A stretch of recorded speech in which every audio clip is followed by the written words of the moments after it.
À partir de maintenant, je prie au nom de Jésus-Christ de Nazareth.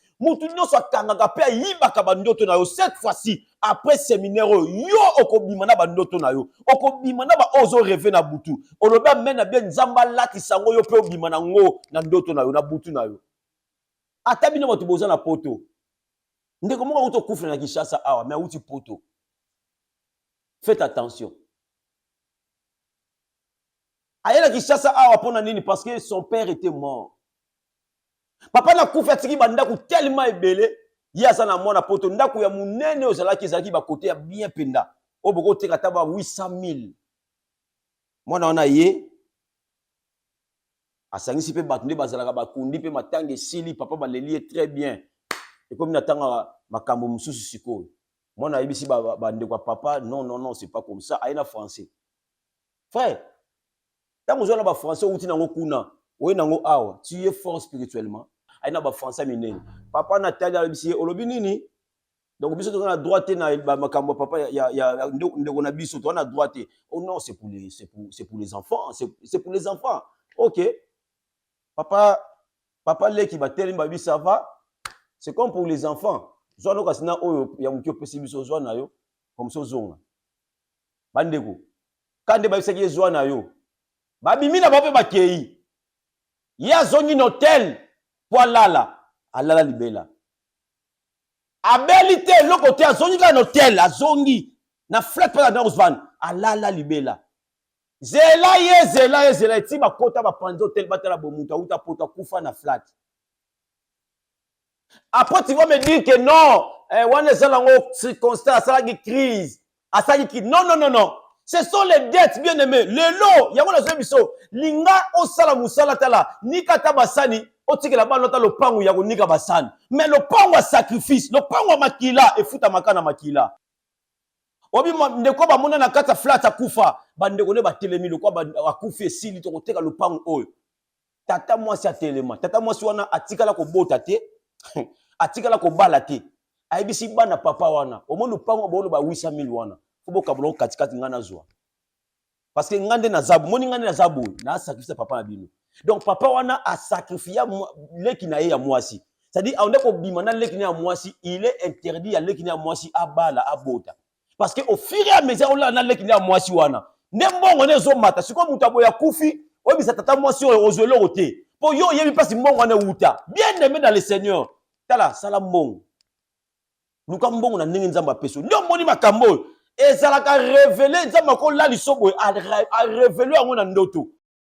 Papa moko aza akufa directeur na compagnie moko na otanga kombote. Mais papa n'a ce qu'on attend nécessité. Obi pona nini après avoir kufa kala. Moi si na koma mukolo, c'est maintenant sa femme qui explique. Abi papa na bino bozo mona wana batikala ko longole musadi atikala directeur aza directeur ni anda ko epate bato mais atanga te obiso na dosanya abi soki to lali na butu biso na butu parce que la femme connaissait les secrets de son mari to lali na butu na ye mundele wana alamusi papa bango avant na kiti na chambre moi ça na bit nazo mona mundele aye atie tableau mundele wana mtotangisa papa wana na butu siko. Soka tangisi papa na butu, tangisi papa na butu. Papa na soka ke musala na tongo, awe pati. Awe pati même na ba docteur, na ba lisa. Ya on la biso, ba ma yelo ko zo la classe wana. Soki nzamba zate, e oza elo pass. Tanga na yo mesana nzambe. E na batu muso ebele batanga makasi, ape ma yele makasi. Mais ma yele wana kina na ngwe pa ite. Na bonde de pa na nzambe, tango zo tangisa bana na yo, atabana na yo. Soko mo remarquer que mwana moko za ma yele na vie, tala sambela po na bango. Cette famille va bengi mosala nzambe yake ndiko sambela. Lorsque tu entres d'abord dans la parcelle seulement.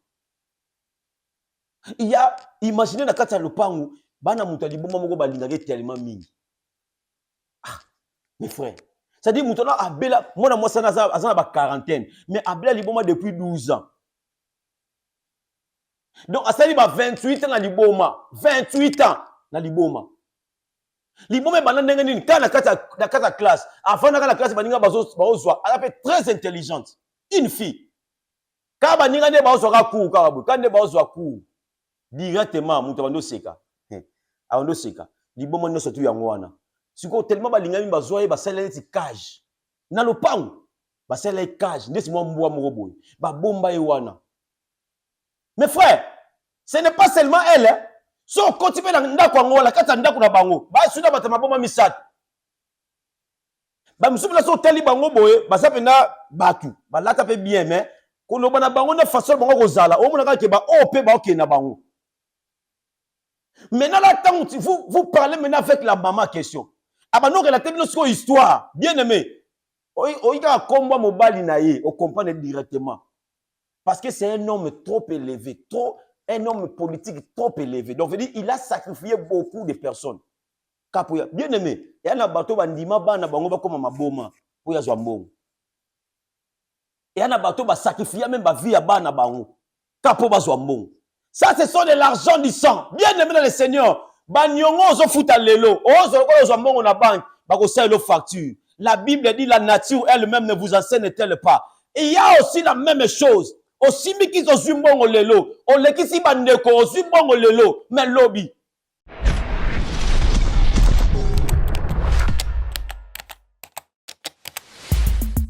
Abonnez-vous massivement et surtout n'oubliez pas de décrocher la cloche de notification pour ne rater aucun de nos programmes. RK Pro TV. Alors, bien aimés les Seigneurs, je vous dis un très grand merci, un très grand merci parce que nous sommes arrivés à la fin, les derniers jours de notre séminaire sur le rêve, bien aimés dans les Seigneurs. Je suis tellement dans la joie de vous retrouver encore une fois de plus. Depuis le premier jour, deuxième jour, troisième jour, j'ai dit, nous clôturons aujourd'hui, bien aimé, merci pour nos commentaires, merci pour nos appels, et puis on te répondre, surtout, et j'accepte les appels, j'accepte tout, que Dieu vous bénisse encore une fois de plus. J'ai dit un très grand merci encore une fois de plus à l'homme qui s'est bâti jour et nuit pour monter les images, et puis que vous en avez image pour qui on a téléphone na bino pe na ba télévision na bino papa Raiskangi, que Dieu le bénisse encore avec toute sa famille. Nzamba cancela susu ya mingi pour na sacrifice. Alors nzamba pa mola yum tozalaki na biso pendant très longtemps et j'aimerais que tu partages cette émission pendant au moins 2-3 minutes. Partage vraiment l'émission, bien aimé les Seigneurs, parce que c'est la clôture. Je vous avais promis qu'aujourd'hui on va parler sur des choses qui vont te bénir. Encore une fois de plus, pour interpréter quelques rêves au bandeko batindaki nzambe apambola bino, tout le monde ba message na bino, tout le monde ba appel na bino, et puis quelques rêves au bandeko ba permettre ki biso toko lo bango sans pour autant citer leur nom, et puis on va essayer de prêcher sur ça et Dieu sera au rendez-vous. Nzambe apambola bino banso o bokanisa ki encore une fois de plus biso o na appel na bino nzambe a sala na bino ya koleka. Alors on parlait sur les rêves pendant 4 jours. Aujourd'hui, c'est le 4e jour. Bien aimé, on a parlé sur les rêves le lundi, mardi, mercredi. Et aujourd'hui, nous terminons. J'avais dit auparavant, parce que j'ai fait la totalité de tout, depuis les lundis, mardi, mercredi, et puis aujourd'hui, jeudi. Là, ça qui rêve, ils ont un principe. Rêve, ils ont un principe. D'abord, je t'avais dit que le rêve ne concerne pas le corps. Mais faites attention, les rêves ont l'impact sur le corps. Ça ne concerne pas le corps. Pourquoi? Parce que les rêves viennent lorsque le corps ne fonctionne pas. Quand nous autres lali, nous autres se reposer, c'est à ce moment-là qu'on veut parler des rêves. Parce que là, c'est vraiment spirituel. Notre corps dort, mais la spiritualité dit que l'esprit ne dort pas. Alors, j'aimerais dire à une personne, les rêves sont tellement importants dans notre vie. Alors, j'aimerais te dire encore une fois de plus, il ne faut jamais négliger les rêves. Au lieu de belé ba négliger bandoto na bango, lelo ba se retrouver na kata makambo ba lakisa bango na bandoto. Ba to belé ba négliger ngo izaka makanisi na ngai. Tout rêve n'est pas les pensées des hommes. Alors, une fois de plus, j'aimerais dire à une personne, il ne faut jamais négliger les rêves. Parmi les principes que j'avais cités, j'avais dit, tout rêve mérite la prière. Nebiso ba rêve nyo surtout ils ont mérité le sam. Quel que soit oloti ndoto ba olanda yo, oloti ndoto lokoti mbongo, oloti ndoto bungi, oloti ndoto mwana dindi na mai, oloti, tout rêve mérite la prière. Tu ne peux pas passer, un enfant de Dieu ne peut jamais passer toute la nuit au yaloti ba ndoto mabe et puis il ne prie pas. Non, tout rêve mérite la prière. Tu sais pourquoi? Parce que j'avais dit, il y a 3 sources de rêves. Il y a des rêves que Dieu lui-même dépose pour nous avertir de quelque chose. Il y a des rêves où Moutouye Moko a kanisi tellement makambo ebele et zongele loko la rêve. Il y a aussi des rêves que Satan dépose dans nos vies. C'est très important de comprendre ces choses, bien aimé Seigneur. Alors, une fois de plus, je te dis, ne néglige jamais, jamais, jamais les rêves. Alors, j'aimerais dire à une personne que Dieu vous bénisse encore. Une fois de plus, que Dieu vous bénisse. Je pense à vous et je pense à tout ce que Dieu va faire pour vous. Tout ce que Dieu va faire dans votre vie, je crois que Nzamba a pris makasi, il y a un beau sanaté et puis il y a un lamukana ba rêve. Dans le qui sur les rêves répétés. Il y a des rêves qui se répètent souvent. C'est-à-dire, ils ont un rêve moko, ils ont se répéter. Rappelez-vous de Joseph. La Bible dit lorsque Pharaon a béni pour interpréter les rêves. Azolo tabi ki na moni ba vache ya minene. Mais ba vache ya mikio ba konda bazolia ba vache ya minene. Et puis après un temps moni ba nzeto eza kitoko kwa minene. Eliami na ba nzeto eza kukonda eza ngata santé. Après Joseph pa ko yebisa ye ba ndoto na o et se répéter plusieurs fois. Lisez bien la Bible parce que eza décision o déjà nzamba zu et c'est prêt à être exécuté.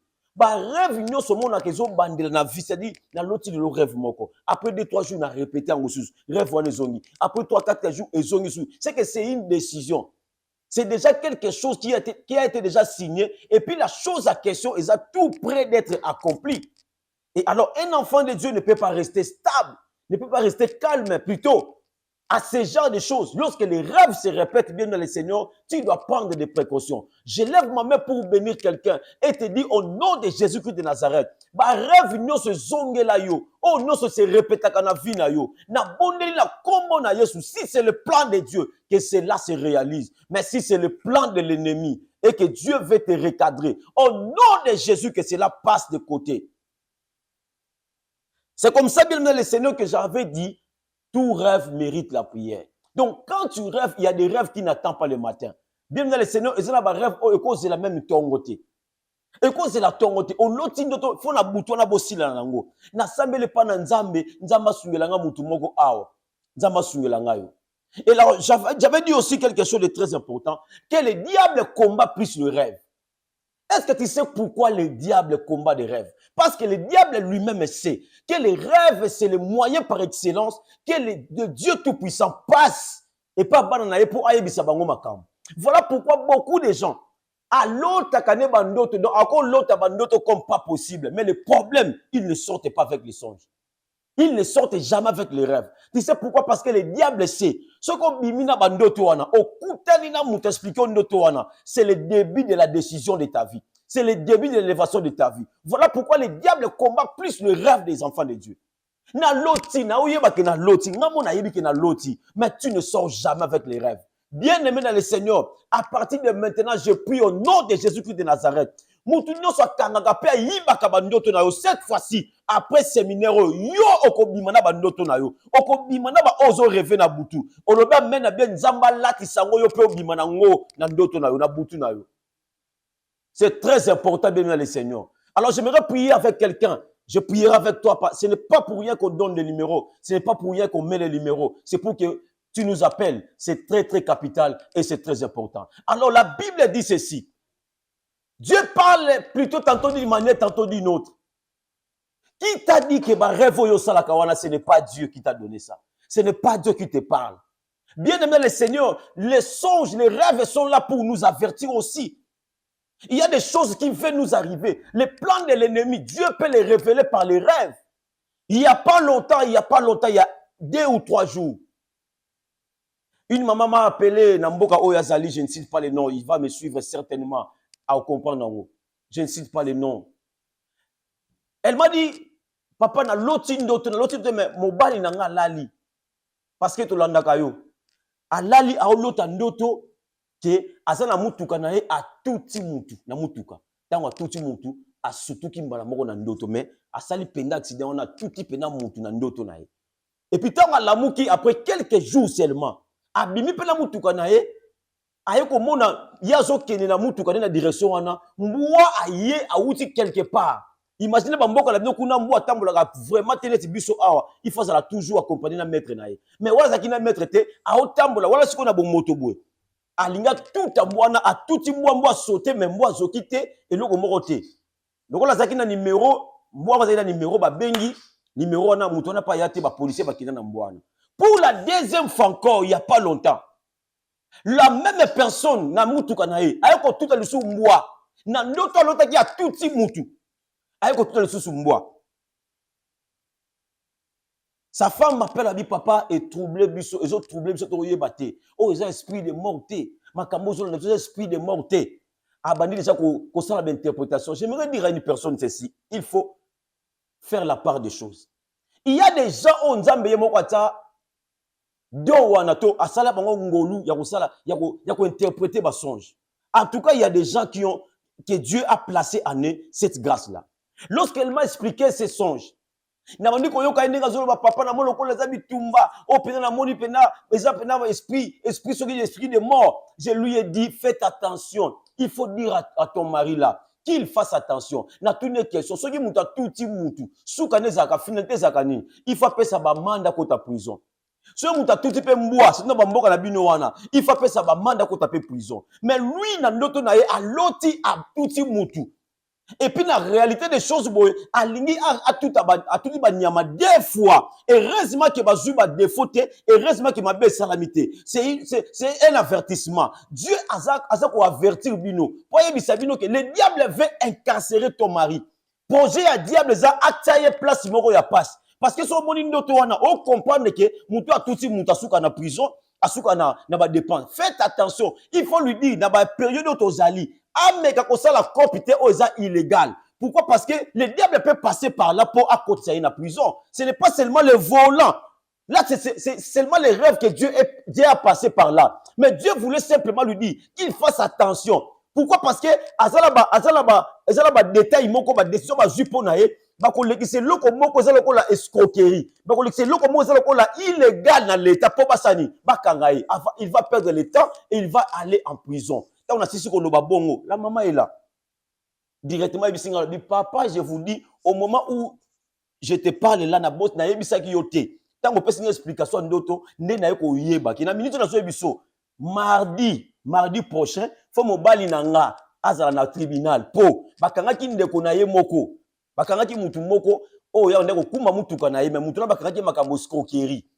Mais ce ko yende mutaki na mutuka wana ba mona pas mo bali nanga. Mais le collègue Seigneur le côté ok ne tribunal. J'ai dit à cette maman, c'est vraiment ce que Dieu voulait dire. Il faut maintenant prier parce que c'est le plan de Dieu. Attends ça que le côté, bah quand il s'est, bah tu belé baza ba prison baza innocent. Mais j'abonde le pas nzambe. Malade nyon surtout. Prison nyon so yo ya na vie na yo. À travers ma kambo quand nengo landi biso a nzamba écarter prison na vie na yo. A écarter yango.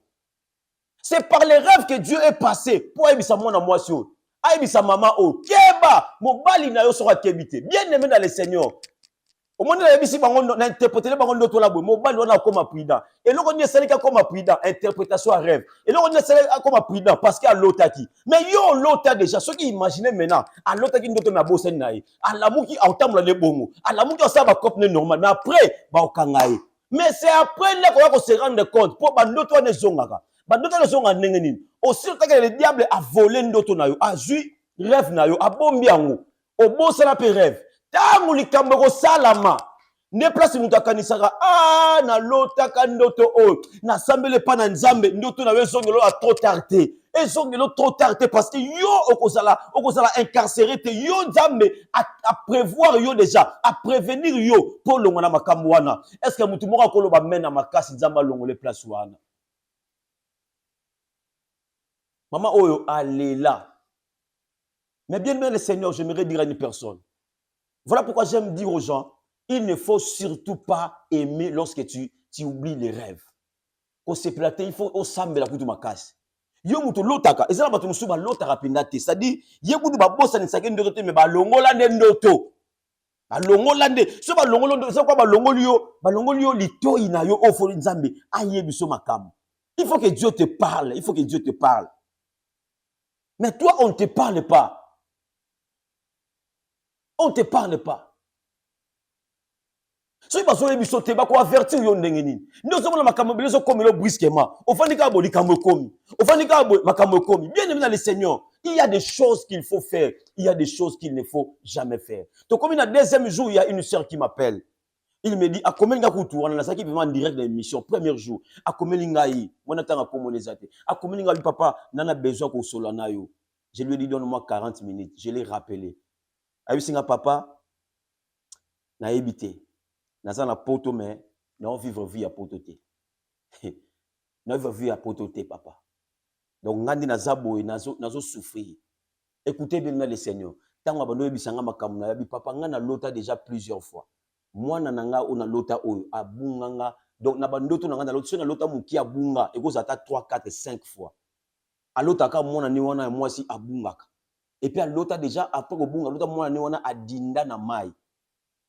Chose grave ayiko lota ndoto mwana ne na pasi ye moko pendazo azobundela pa alongola mwana na ye asengi pe ba garçon bazaki pembeni ba bisa bango pardon buya kosunga ngai ba garçon na ba boyi kosunga ye pe ba leki et puis surtout ki boyi na pongi abi papa na lota ba ndoto na plus de 4 fois mwana ka moko na bana mibale mais kaka wana nde problème mwana wana ka problème.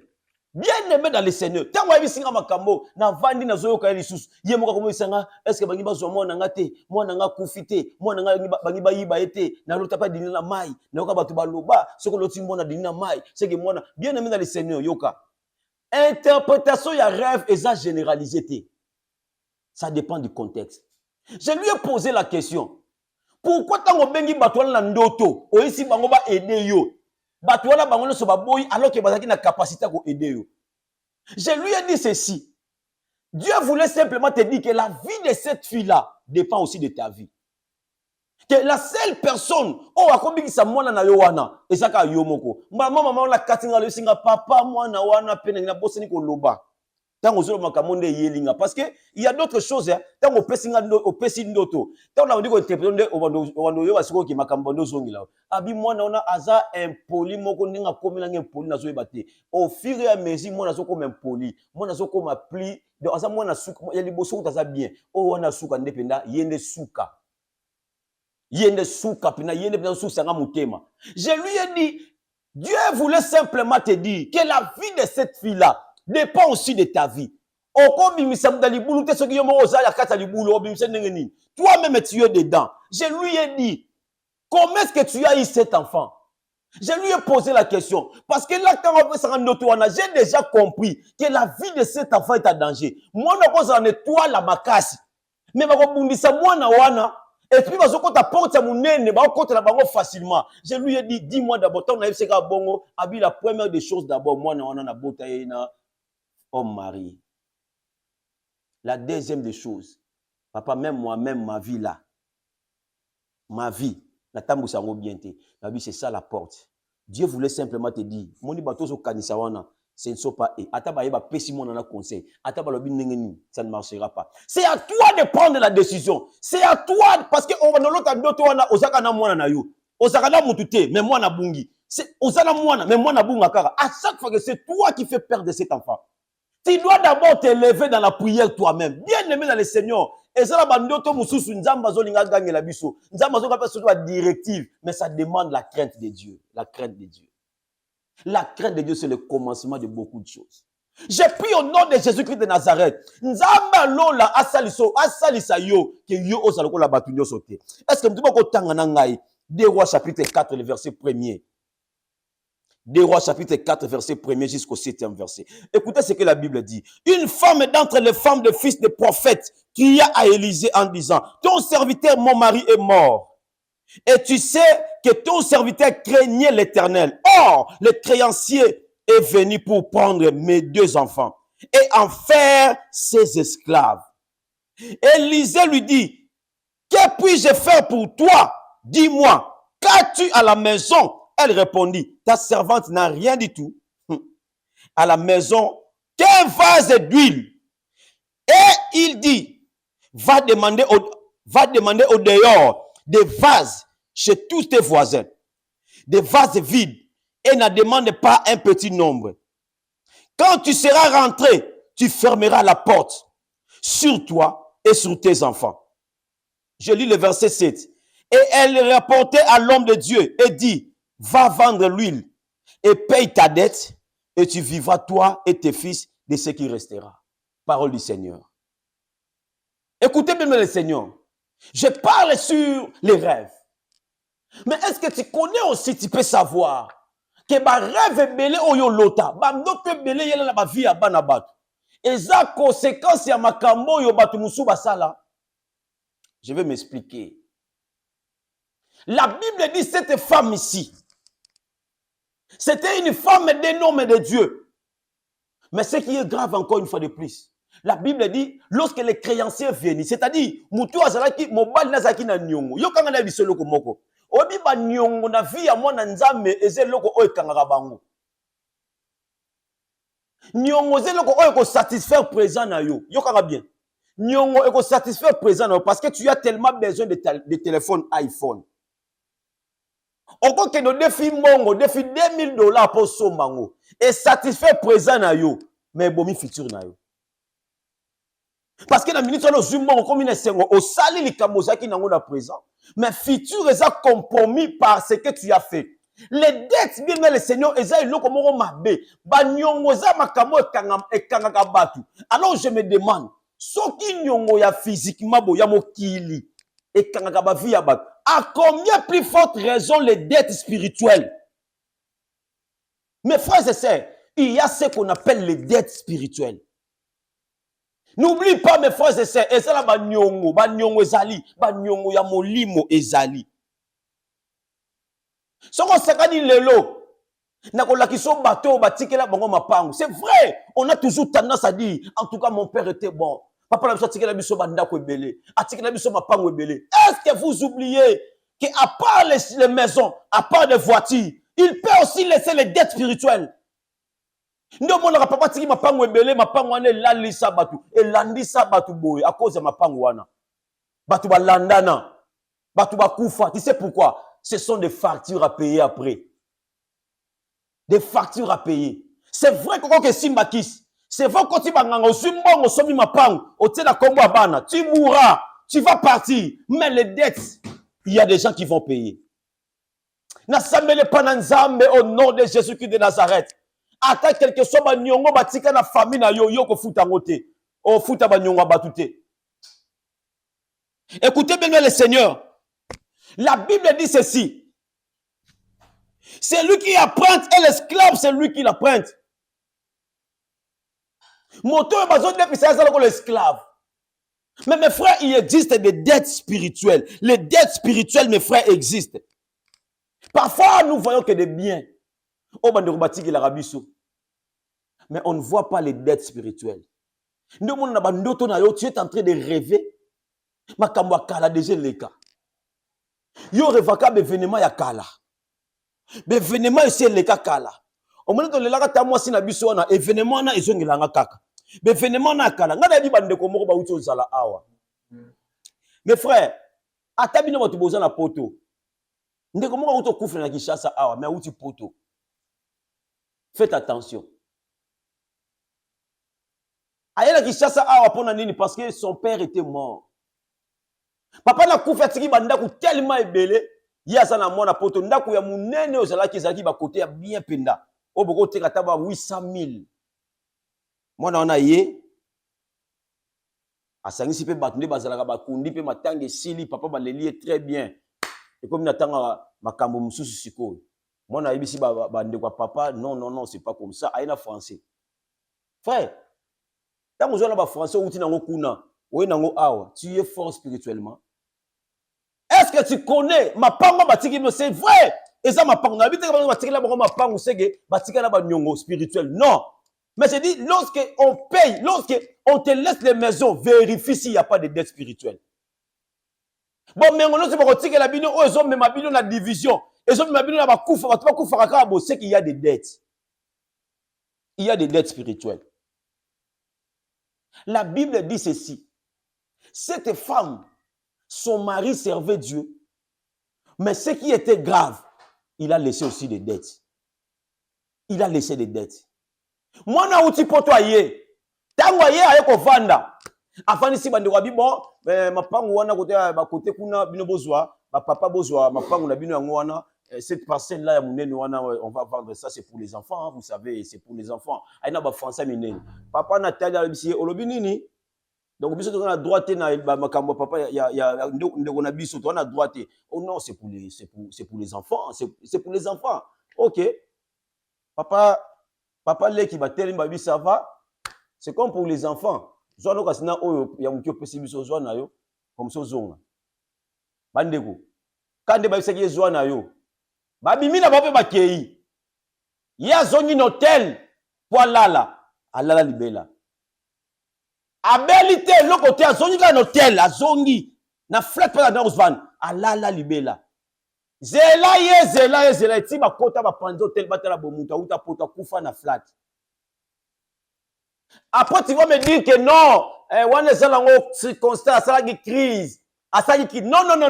Ce sont les dettes, bien aimés. Le lot, il y a quoi dans biso? Linga osala musala tala, ni kata basani, otike la ba nota le pangu ya nika basani. Mais le pangu à sacrifice, le pangu à makila et futa makana makila. Parce que otike la bango, mais yeba kango mkolomoko, bana na ba ofuta ba nyongo wana. Ndo moni nzamba yeba kalobi bano yo basale le côté. Bien aimé. To sala le côté ka okuta ba dette mususu na ba famille na biso to salate. Ndo moni nzambe loba, on ne parlera plus de ces paraboles. Ba para ba le manganga bongo minu ya bana yo kangai. Ne pas to sepelaka ne yango na sambeli pa na nzambe na kombo na Yesu Mesia. Ba kiyoso ba lia ba manga na bango minu na bango mo sala ngai. So ba kufa ba ke nango. Yoko yango te parce que Dieu va te révéler ça. Nzambe ako yoki sa yango. Écoutez bien le Seigneur, il y a une famille. Cette famille va bengi mosala nzambe yake ndiko sambela. Lorsque tu entres d'abord dans la parcelle seulement. Il y a imaginez na kata lopangu bana mutu liboma moko balingaka tellement mingi. Ah, mes frères. Ça dit mutu na abela mona mwasa na azana ba quarantaine, mais abela liboma depuis 12 ans. Donc asali ba 28 ans na liboma, 28 ans na liboma. Liboma bana ndenge nini kana kata classe, avant na la classe baninga bazozwa, elle est très intelligente. Une fille. Ka baninga ne bazozwa ka cours ka babu, quand ne bazozwa cours directement mutu bando seka. Abando seka. Liboma no sotu yango wana. Siko tellement balinga mi bazwa ye basala ti cage. Na lopangu basala cage, ndesi mwa mbwa moko boy. Ba bomba ye wana. Mes frères, ce n'est pas seulement elle. Hein? So continue na ndako ngo la kata ndako na bango. Ba suda batama bomba misat. Ba musubila so teli bango boye, ba sapena batu. Ba lata pe bien mais ko lo bana bango na façon bango ko zala. O mona ka ke ba o pe ba ok na bango. Maintenant là tant vous parlez maintenant avec la maman question. Aba no relater notre histoire, bien aimé. O ika komba mobali na ye, o comprendre directement. Parce que c'est un homme trop élevé, un homme politique trop élevé. Donc, il a sacrifié beaucoup de personnes. Bien aimé, il y a un bateau bandima bana bango comme maboma pour ya zwambongo. Il y a un bateau ba sacrifier même ba vie à bana bango. Kapo ba zwambongo. Ça ce sont de l'argent du sang. Bien aimé dans le Seigneur. Ba nyongo zo futa lelo. Ozo ko zwambongo na banque, ba ko sell facture. La Bible dit la nature elle-même ne vous enseigne-t-elle pas. Et il y a aussi la même chose. Aussi mi kizo zumbongo lelo, o lekisi bandeko zumbongo lelo, mais lobby. Obi ndeko ba mona na kata flat akufa, bandeko ne ba telemi lo kwa ba akufa esili to koteka lopango oyo. Tata mwasi a telema, tata mwasi wana atikala ko bota te, atikala ko bala te. Aibisi bana papa wana, o mona lopango ba ba 800,000 wana. Fobo kabolo katikati ngana zwa. Parce que ngande na zabu, moni ngande na zabu, na sacrifice papa na bino. Donc papa wana a sacrifié leki na ye ya mwasi. C'est-à-dire on est ko bimana leki na ya mwasi, il est interdit à leki na ya mwasi abala abota. Parce que au fur et à mesure on a leki na ya mwasi wana. Nembongo ne zo mata, siko mutabo ya kufi, obi sa tata mwasi ozwelo roté. Po yo yebi pasi mbongo na uta. Bien aimé dans le Seigneur. Tala salam mbongo. Luka mbongo na ndenge nzamba peso. Ndio moni makambo. Ezalaka révéler nzamba ko la lisobo a révéler yango na ndoto. Ndio moni ba ndoto ebelo notaka na ndoto mais ozonga na lopango ya famille wana pourquoi? Yo ozonga ka kuna pourquoi? Pourquoi si on demande dans la classe, ozonga ka na classe pour la ba ndoto no ozonga ka sima. Pourquoi ba réclamer ka na sima? Pona nini to revaper au commune bosso. okompe likolo makasi pour na nino rêve bongote. Mais pourquoi tu rêves toujours aux ongaka na sima? Na sambeli nzambe ba rêve wana et si la lelo au nom de Jésus-Christ de Nazareth. Yo muto néglige ka ba rêve. N'est-ce pas que nzamba loba na yo? N'est-ce pas que Dieu t'avait parlé? N'est-ce pas que tu avais écouté parler de Jésus? N'est-ce pas que nzamba lobela na ndoto moko boy? Ndomo na ndoto mo na première partie des rêves na bisaka yo. Ba ndoto nyonso lota pendant très longtemps. Mais au boss na kangote, yeba ke ndoto wana eza lié na destinée na yo. Eza lié na destinée na yo. C'est très capital et c'est très important de comprendre ces choses. Très important, bien le Seigneur. Alors la Bible dit, il y a des choses qui se passent dans nos vies. À ne pas négliger. Tu négliges ça aujourd'hui, l'homme bien au kangayo. Et au kangayo, bien aimé. Bah, il y a un ngate. Ngate, na kosa la boété. Naza moutouté. Bien aimé. Est-ce que vous avez un bateau? Nyabi, papa moko, aza. Akoufa directeur na compagnie moko na otanga kombote. Mais papa n'a ce qu'il y a aux attaques d'électricité. Obi pona nini? Après avoir kokufa kala, moi si na koma mukolo, c'est maintenant sa femme qui explique. Abi papa na bino bozo mona wana. Batikala ko longole musadi, atikala directeur. Aza directeur ni anda ko epate bato. Mais atanga te. Obi so na no sanya abi, soki to lali na butu. To lali na biso na butu parce que la femme connaissait les secrets de son mari. To lali na butu na ye, mundele wana alamusi papa bango. Avant de na kiti na chambre, moi ça n'habite na zo mona mundele. Aye atie tableau mundele wana mto tangisa papa wana na butu siko soka tangisi papa na butu tangisi papa na butu papa na soka ke musala na tongo awe pate même na ba docteur na ba lisa ya ngo la biso ba mayelo ko zo la classe wana soki nzamba zate e uzayelo pass tanga na yo mesana nzambe e na batu muso ebele batanga makasi ape mayele makasi mais mayele wana kina na ngwe paite na bonde de pana nzambe tango zo tangisa bana na yo atabana na yo siko bo remarquer que mwana moko aza mayele na vie tala sambela pona bango sinon mayelo bazala ngo wana o comprendre ndenge ba lobunga bango mukie ba lobunga bango ndeli comme na bisaki jeune fille o nengo lotaka mwana ozo bunga mingi oloti mwana adini na mai c'est là veut dire la Bible dit mais celle qui vit dans le plaisir est mort quoi qu'il vive. C'est-à-dire, ils ont kufa musoza kufa physique te. Babomi no mayele na ye. Babomi crainte na ye. Babomi obéissance na ye. Moi na combien poli. Est-ce que abota mabongo te? Ils ont ba partie moko essentielle. Ya vie na ye ba comme bomango. Moi na zaki bien, moi na peli. Akom ayoka sou mutu te. Et le konye komi sou mona na bongo parce que tu avais déjà rêvé que moi na bungaki. Ko bunga ne zaka ko kufa te, moi na bungi. C'est-à-dire moi na bungi c'est loko moko très très important la vie na ye. Écoutez bien le Seigneur. Il y a des choses qu'il faut comprendre.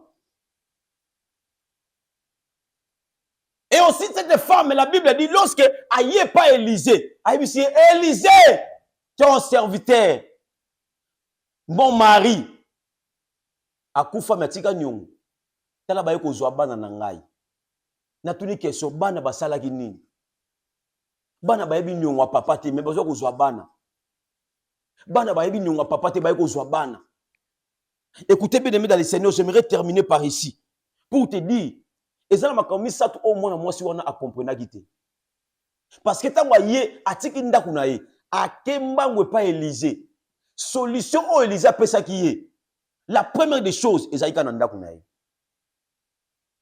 Bible zoloba Élisée tunie quand tu es à la maison ozana nini na ndaku na yo et moi na moi so ebisiye naka na huile. Naka na huile. Mwana boso banda bana ko mabea mobali na ye. Aloba mobali nanga tiki ba nyongo, atiki nyoso, mais boso ko yebise Élisée ke mobali nanga ba tika yi huile. Atika pe huile. Huile wana ndezaki na nguye ko futa nyongo wana. Mes frères et sœurs, l'huile c'est l'onction de Dieu. Na bondele pa nzambe l'onction de Dieu ozala kati na yo et ko boma ba rêve nyoso tu ya mabe ozolanda yo. Et ko même ba dette spirituelle. Parce que moi, si on a pas Élisée, mais Élisée a zongi na ndaku na ye. Tu as la solution à toi, mais tu cherches où? Où a la solution na kati ndaku na yo? Où duka ngo wapi? La solution est là. L'huile est là. Tu as l'huile, mais tu le cherches où? Tu le cherches où? La première des choses, oh, c'est là que moi, à mon ate musika, azala aveuglé, c'est-à-dire, parce qu'elle ne voyait qu'ailleurs. Moi, ça, mon aka libanda, c'est que na kendeka libanda, nzoka solution, ils ont l'andakunai. Le prophète lui dit, rentre dans ta maison. Qu'est-ce que tu as? J'ai l'huile. Rentre dans ta maison. Au moins, tu as monté Elisa, non. Tout ce que la solution, il y a qui na vie na Esaïka na katiwana. Écoutez bien, le Seigneur, c'est en toi. Makamoso lukawana, lo samozo sal, nzamba ebisaka yango. C'est en toi. C'est par des rêves, c'est par des songes que Dieu te parle. Mais tu as négligé ça. Écoutez bien, le Seigneur, pendant 4 jours, si Dieu t'a parlé, en tout cas, il faut prier. Sambela les sous. Resambela les sous. Pour que bandoto na yo. Et ça bandoto ya pambati. La deuxième des choses, elle ne voyait que le côté négatif. Côté négatif de son mari. Atiki banyongo. Côté négatif, nazana banyongo. Côté négatif, banyiba boke langai, bazwa bana nanga. Côté négatif. Mais ça peut être côté positif, l'huile. Nengna bisande ko moko nzambe oto sambelaka ana possibilité ya ko sala makambo o mutu ko salela ote. Ndo moni ndoto na bisa bato na principe ndoto ekata na kate ndoto esilaka. Mutu ala possibilité ana makasi ya ko kata ndoto azakate. Ndo mutu ba landinga penza ngape na ba ye balanda eka na ndoto. Ba landinga ye ti ba ko place moko bo bangi ba chuba nkambeli bo na kati ndoto. O kati ndoto te. Dieu yo la makasi okata ndoto yo okati ndoto te ndoto ne esili wana nzamba ngala kisoki tu es en danger ndeko moka lota ndoto mo zoyebisanga et puis eza ndoto biso muntu aloti aoyebisa yo soka oyuka monena ndoto ye rien ya explique lokola ndoto mo ezala ngo eza normal amuna ndetse likamoko ezala ngo ndoto za makambo normal te ndoto za révélation ndoto za secret ndoto za avertissement. Abi papa na l'autre ndoto na okende wenzi ngamoko na okende wenzi ba landinga comme pas possible et puis batu nyonso bapanzani mais bango batu wana bazola na kanga et puis baza bizarre batu wana. La chose qui m'a étonné papa muto asipeka makambo aza mama mukolo. La chose qui m'a étonné papa na koti na wenzi na batami place moko muto akomona ngati mais ce qui est impossible na moni beta batu na ba ye inde la place na batamaki ba fongoli na matiti na batamaki ba longoli na et là on a fini kali kolo ba longoli ngango et puis ba moninga penda ba bisinga bima et puis na bimi papa na bimi ba bimi singa kutu bango moko bando kenanga na sutuki na pongi oke na sutuki na pongi ay sanga pe calmement na sutuki na pongi na bisi maman c'est que esika nyoso yo kendo batama ba mono et ngolo ba que tu es sa protection. Oh la Bible dit c'est lui qui marche avec Dieu. C'est Dieu lui-même qui le protège. Bible dit que qui nzamba simi na loboko na ye. Mutu moko te ya komona. C'est que yo oza loboko nzambe te. Nzamba na protection nzambe na vie na ote. Comment ko lota ndoto ba landi ba so ba tiki ba landi kaka yo o batembe place mo ko monote mais ba fongoli yo venati ba moni yo. C'est que tu es sa protection. Tu es sacré de Dieu. S'il ne craint pas Dieu. Mes frères et sœurs, le rêve. Les rêves. Dis-moi qu'est-ce que tu rêves. Je te dirai Ozalana ni lobi. Okanisaka nini olotaka nini na butu. Yebisanga pe na oyebisa yo. Nini ekomela yo. Parce que Dieu ne ment pas. Lorsque Dieu nous donne les rêves, il ne ment pas. Il ne ment pas. S'il te plaît mes frères et sœurs, le numéro est affiché pour vous. Le numéro est affiché pour saluer le Seigneur. Après la clôture de ces séminaires, je reçois des appels.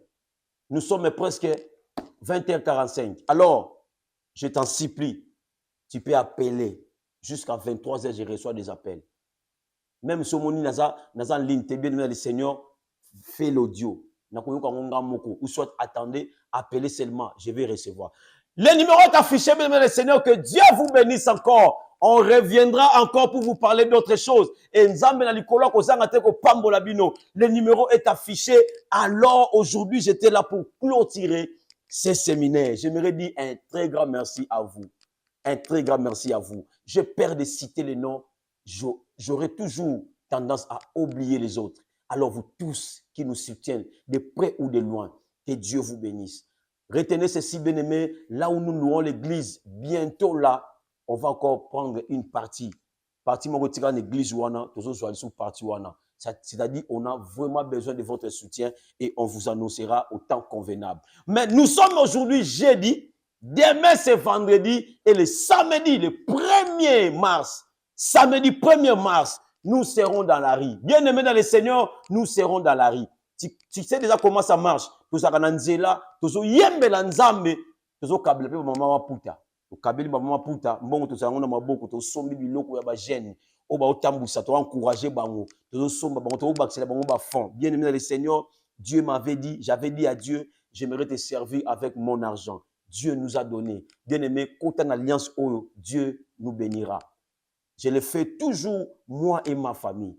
Mon père, ma mère, mes sœurs, mes frères, tout le monde contribue pour que makamouane ça parce que baïbi nzambe a pambola libota na biso pona makamouana. Alors, n'hésitez pas bien si Dieu vous met à cœur. Malheureusement, vous avez une journée à lobby vendredi.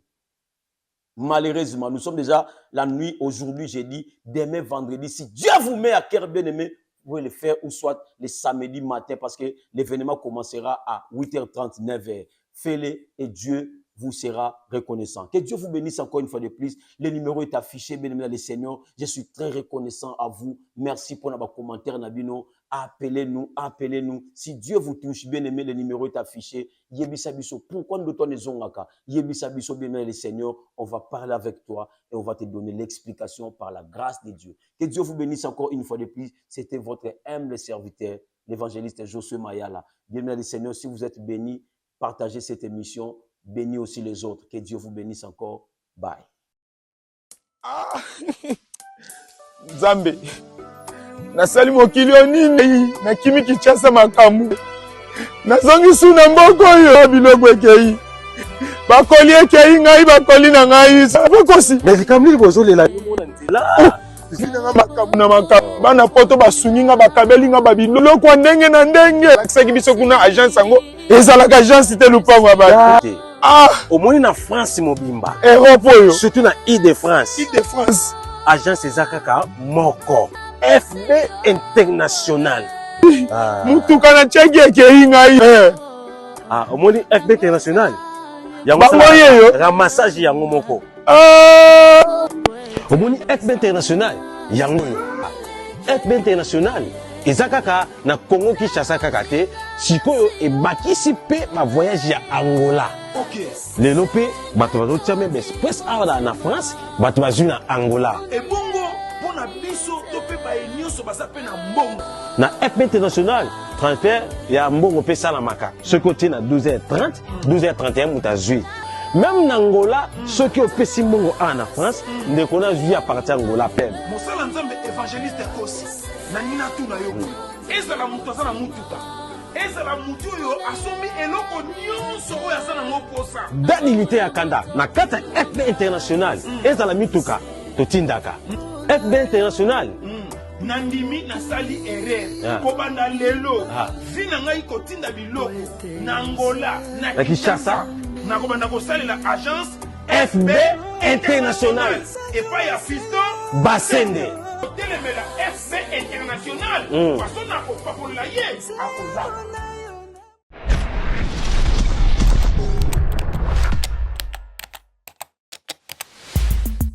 Abonnez-vous massivement et surtout n'oubliez pas de décrocher la cloche de notification pour ne rater aucun de nos programmes. RK Pro TV.